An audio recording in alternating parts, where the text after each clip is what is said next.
शादी के रसूमात, मंगनी, ब्याह, बारात, जहेज, तिलक, महर यानी दैन महर।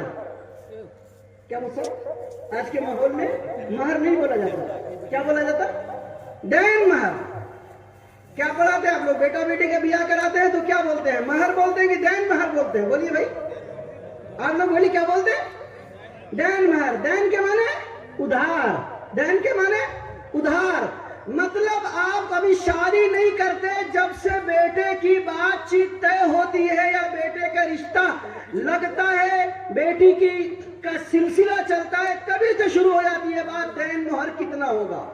मतलब दिमाग में सेट कर जाता है कि पैसा नहीं देना है, उधार है। इन रसूमात के खिलाफ मजलिस अहयाए सुन्नत ने तहरीक छेड़ रखी है।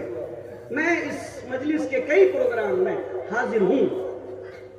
सुन्नत की तरवीज और इशाअत का जो तरीका इस मजलिस ने कायम किया, गांव गांव, मोहल्ले मोहल्ले, समाज समाज, बस्ती बस्ती, करिया करिया, मस्जिद मस्जिद, मदरसे मदरसे, इन्होंने तहरीक छेड़ रखी है। काबिल सत मुबारक, आफरीन, शाबाश आपके लिए दिल के नेहा खाने से दुआएं हैं। आप इस तहरीक का हिस्सा बन जाइए, सुन्नत की कश्ती में सवार हो जाइए, खुदा बेड़ा पार लगाए। सुन्नत की कश्ती की तहरीक में सवार हो जाइए, दुनिया के सारे मसाइब और आराम से अल्लाह मियां आपकी नैया और कश्ती को पार लगाए। हैं तैयार? इस मजलिस से आए सुन्नत का मिंबर बनेंगे? बनेंगे, कहिए इंशाअल्लाह। हाथ उठाइए, अल्लाह को गवाह बना के कहिए कि हम यह सुन्नत की तहरीक से आज वाबस्ता होने के लिए इरादा करते हैं इंशाअल्लाह। इंशाअल्लाह, जज़ाकुमुल्लाह। ये सुन्नत के हाथ हैं। ये हाथ वो है जिन हाथों ने समाज को लूटा। ये हाथ वो है जिन हाथों ने बेटियों को गिरवी रखा। ये हाथ वो है जिन हाथों ने समाज और मुआशरे को दलदल में फंसा दिया। ये वो लोग हैं जो समाज में आज बैठे यहां नबी के नाम पे हाथ उठाने वाले, आपकी बस्ती आपके गलत रवैये की वजह से उजड़ गई।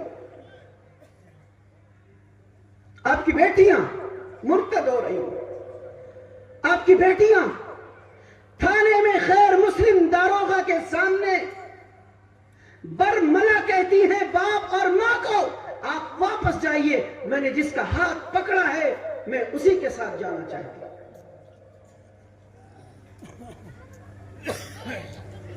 आप कहां हैं? आपके घर में दीमक लग चुका है, आपके घर की चूल्हे हिल चुकी हैं। आप देखते नहीं, अखबार पढ़ते नहीं, सोशल मीडिया देखते नहीं। मुल्क में सबसे ज्यादा कुटाई और पिसाई किसी की हो रही है? इन्हीं टोपी वाली, इन्हीं दाढ़ी वाली। नाम पकड़ के मारा जाता, मजहब चुन करके टॉर्चर किया जाता। कल अतहर हुसैन की मॉब लिंचिंग हो गई, परसों अखलाक का हुआ, तरसों पहलू का हुआ। ये कौन है? इनका जुर्म क्या है? क्या ये चोर हैं? ये उचक्के हैं? ये बदमाश हैं? ये दहशतगर्द हैं? ये आतंकवाद हैं? क्या है ये? ईमानदारी की बात यह है कि इनका जुर्म यह है कि सुन्नत और शरीयत के मानने वाले लोग, ये इस्लाम के मानने वाले लोग, ये दीन और शरीयत पे चलने वाले लोग हैं। और ईमानदारी की बात मैं बोलूं तो ये बात झूठी है, नहीं, ये बेईमान है। ईमान का दावा करने वाले ईमान से खाली ये कौम है, ये जमात है। इसलिए लंबी लंबी कतारें सब खोखली, लंबा मजमा बेजान है, लंबा घराना बेसूद है, लंबी टीम किसी काम की नहीं है, नाकारा होके रह गई।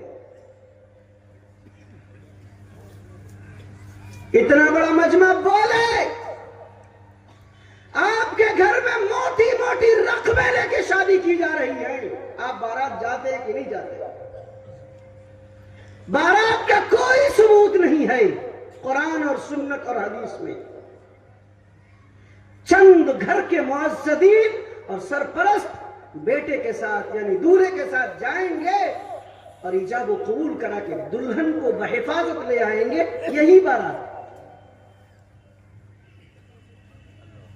महर की कितनी अहमियत है। हज़रत अली मुर्तज़ा रज़ियल्लाहु अन्हु का निकाह हो रहा है, तो आपसे पूछा गया है कि महर में देने के लिए तुम्हारे पास क्या है, तुम्हारी शादी होनी है। ये नहीं पूछा जा रहा है कि भोज करने के लिए कितना मंसूबा और प्लान होगा। गाड़ी, बारात, सामान और नुमाइश और देबाइश और आराइश और फूल और पत्ती और सजावट और शादी हॉल, इनके लिए अखराजात, दावत उड़ाने के लिए, दिखाने के लिए, खिलाने के लिए, नामो नमूद और नुमाइश और फजूल खर्चे के लिए, ये नहीं पूछा जा रहा है। मेहर अदा करने के लिए क्या है? तो आपने कहा था ना मेरे पास दो सामान है, एक जीरा है और एक क्या बताए आप बताए? एक जीरा है और एक वो सामान था जो मैदान जंग में काम आना था, या घोड़ा था। आपने फरमाया तो घोड़ा तो इस्तेमाल करने के लिए